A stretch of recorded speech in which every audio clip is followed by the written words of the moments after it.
Hello everyone, welcome back into this channel, and today I want to share the tutorial how to change a password of our personal hotspot or our mobile hotspot on iPhone or iOS. So here I use iPhone XR as my device. So to change the password of our personal hotspot is just by go into the settings. And after that, on the settings button, you just need to go into the personal hotspot. On this personal hotspot, you just need to go into the Wi-Fi password. And now you just need to change the password directly. Make sure that you already prepared one.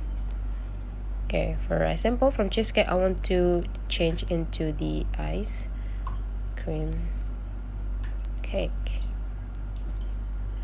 And after you're done, change the password, just need to click done and go back into the setting, go into the home. So your personal hotspot is already changed for the password. That's all the way how to do that. If you find that this tutorial is get you so well, guys, don't forget to subscribe into this channel.